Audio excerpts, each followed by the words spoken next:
Alright, this picture behind me is something we have all gone through. This is called a mosquito bite. Now, isn't it irritating that you have to scratch it a few times and once you know it just gets bigger and bigger? Alright, so this only happens to us a few times, once every year. But something so similar, but yet so serious, is related to this woman. This beautiful, young, 25-year-old woman was diagnosed with a chronic skin disease named leprosy. Leprosy has haunted mankind since 600 BC. Hello, my name is Bryant, Lozano, and today I'll be explaining to you about the history of leprosy from the start to end. Now, this is a quick overview of what I'll be going over with you.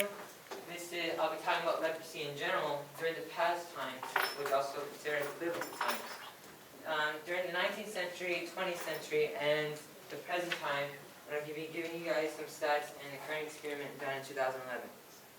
Now, before I start my presentation, I want you all to look at these pictures. These pictures symbolize the history of leprosy, and each one of these pictures plays a huge role in the history of leprosy.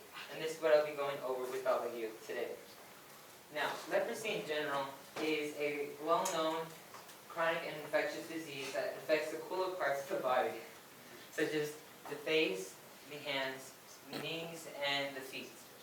Now, I was saying that it affects the skins and nerves, causing disfigurement in the limbs. Now, just to give you guys an example of how serious leprosy is in the whole globe, in the year 2000, an estimate of 740,000 cases have been reported. Now, research is still uncertain where this disease has come from, but there is still groundbreaking history behind all of this. Now, in 1550 BC, a document was made named the Egyptian Papyrus document, and this document is in biblical text format, and it describes about information about biology to teachings and instructions. Later on, 600 BC, also known as before Christ, there was a document made in Indian writings. And this document talked about the relationship between leprosy and how it affected people. And then in 62 BC was the time when leprosy was intact with the people at that time. It all started when Alexander the Great won the war against Pompey's troops. And these Pompey's troops carried the disease, which is now called leprosy. And as they crossed the western side of Europe, they infected rulers, and these rulers were contaminated. And soon, later on, they didn't think of this as a disease, but rather something else. And these people had to wear special clothing, and including ring bells and walk on distinct roads, in order to caution others that they're near. Now, instead of a disease, they thought of this a punishment from the gods, also known as sins. As you can see here, there's a man begging a priest here to beg the gods that he is full of sorrow and that he'll never do any bad things ever in his life. Now, as soon as this disease stopped from Europe, this affected the enlightenment of improving living conditions and better nutrition. Now, the reason why this stopped was for when the New World was discovered. And when the New World was discovered, right here, they made these specific villages made just for them. And they sent them there to live, rot, and die. Now, the only treatment they had, as I explained earlier, they had to beg holy men and priests in order to let them know that they are full of sorrow. But this all changed when the new medical development was in the 19th century. By the name of Dr. Hansen discovered the cause of leprosy in 1873. And the cause of leprosy was from these bacillus organisms, as shown right here, which is now specifically called Mycobacterium leprae. And this is now called Hansen's disease. Now, this was worked on until the early 20th century. That was when dapsone was created. Dapsone was created from this chalmuger nut. And the characteristics of this nut is that it has round edges and it has a taint yellow color to it. And it comes from a 50 to 60 feet tall brown tree. And the side effects on this drug was stomach irritation and accumulation of calcium. And this drug was extremely painful for, at that time, the syringe and its needle was very thick and not as narrow as we have it today. Now, this drug can only last a month, meaning that if too many of these drugs are taken throughout the year, then it may result that the microbacterium leprae will become resistant to this drug, which is why it is best to receive this drug as soon as possible, which may possibly not be possible due to the slow symptoms to occur, which I'll be explaining later on. Now, in 1981, the U.S. Public Health Service has recommended a multi-drug therapy, the abbreviation MDT. And MDT was a mix of 3 drugs: clofazimine, rifampicin, and dapsone. In 1995, the World Health Organization, also the abbreviation of WHO, provided these free drugs. And these drugs can only last 6 months, and it was best to take early as possible. But I said earlier that it is not possible due to the slow symptoms to occur. Now, these early signs and symptoms are very subtle and will take years till visual. That's why there are signs when symptoms progress, also known as progression symptom signs. Now, the first progression symptom signs in the beginning you'll feel numbness and the loss of temperature sensation. And continue progressing, you'll feel the loss of touch, pain, and deep pressure, resulting to eye damage and finally body disfigurement in the limbs and cool areas.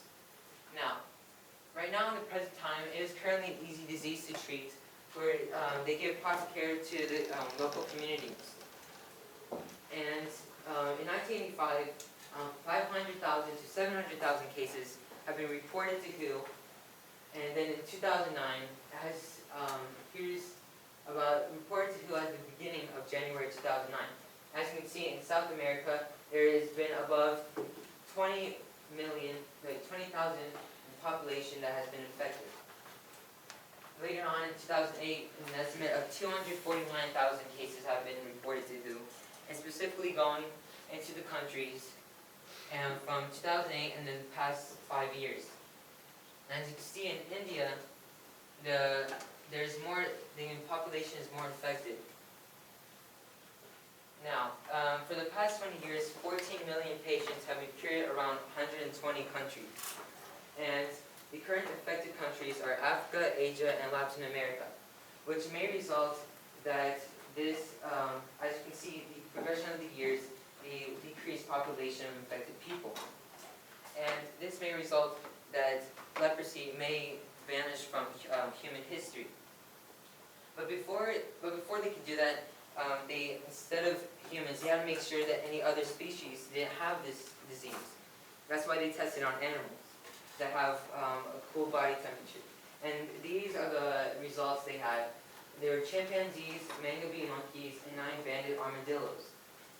Now, that's when they did a current experiment in 2011 by an 81-year-old John Abbey dermatologist.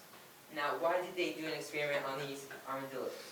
Well, because their body temperature was 30 to 35 degrees Celsius, which makes it the perfect powerhouse for the microbacterium leprae to reproduce and wait until a victim handles or eats this specific armadillo.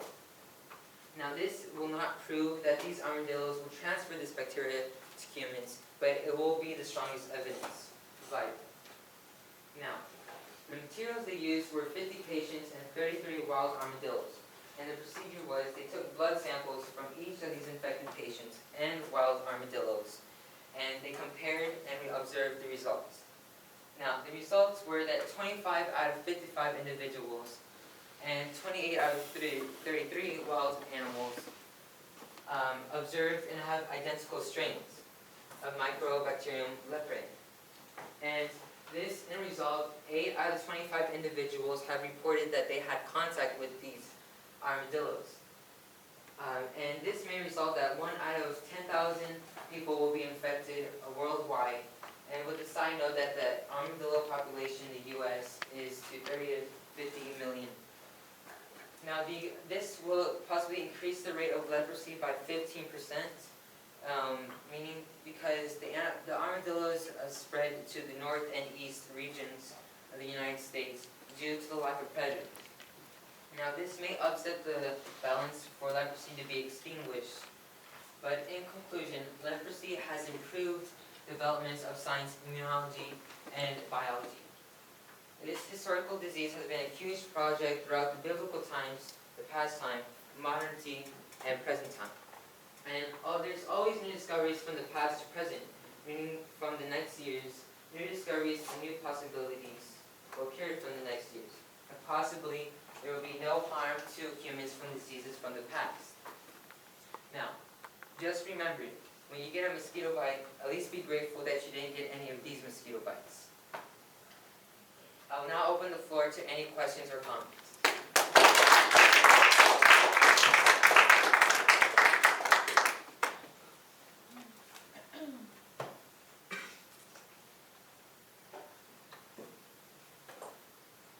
On the slide, well, the symptoms, it said cool areas.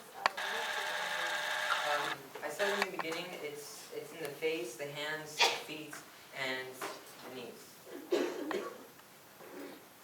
Just be clear, are you saying that leprosy was caused by mosquito bites? As you can see here, these look like mosquito bites, but looks more serious. But I was just comparing that how people, complain about getting a mosquito bite, that they shouldn't be complaining about getting them in the face. Could you repeat the areas It's the face, the hands, the knees, and excuse me.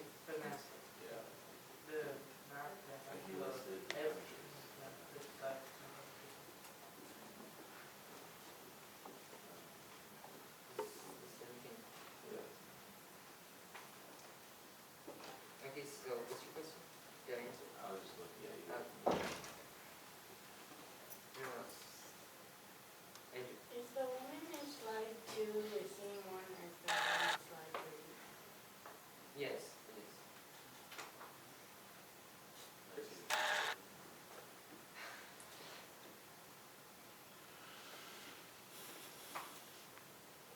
Before and then after.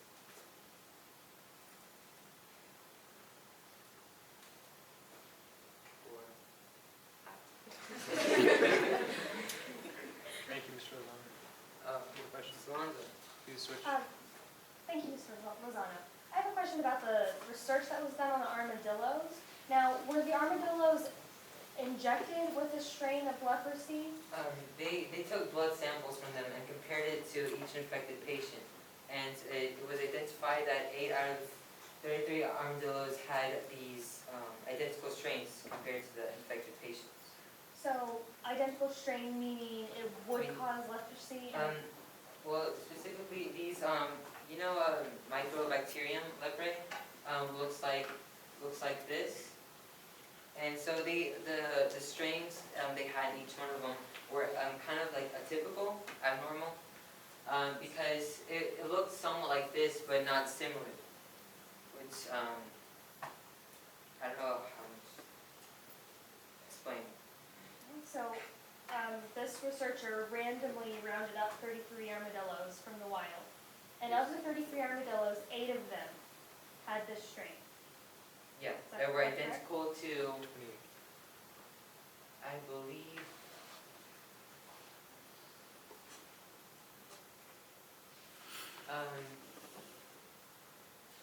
No, 28 of the armadillos 28, okay. had this strain.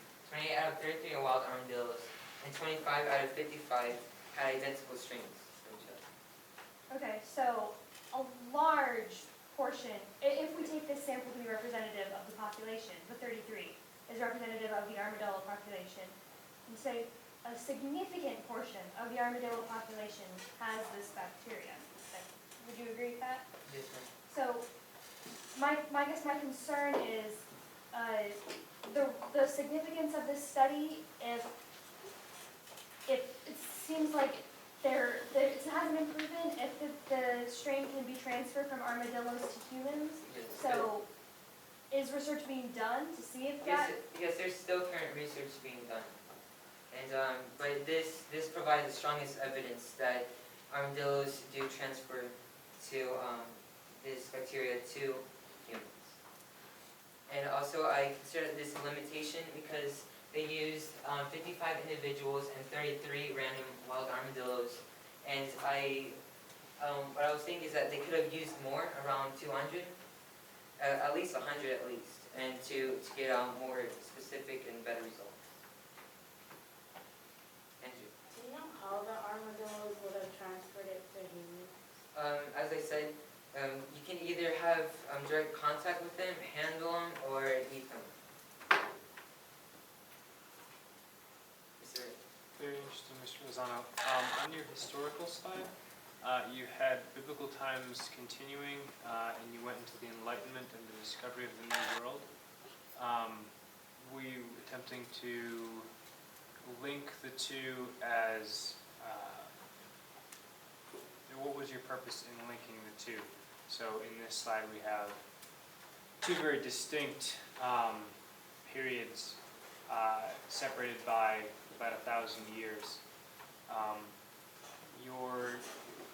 Did your research cover any medieval thoughts on the matter, since biblical times are separated from the Enlightenment by about 1,000 years, and we'll call this the medieval years? Well, in this picture, it describes humans that were infected with leprosy and how they begged the holy man that they were sorrow to the gods, and so they could take this curse out of them. And in this picture, it shows when the New World was found and how they shipped them to these villages so they can die. But did your research cover any of the medical treatments that were developed during the medieval or / Renaissance era? Well, this PowerPoint is mostly on the history of leprosy. Mhm. That's why I started on the past biblical times Mhm. and then up to present, and during that time was the medical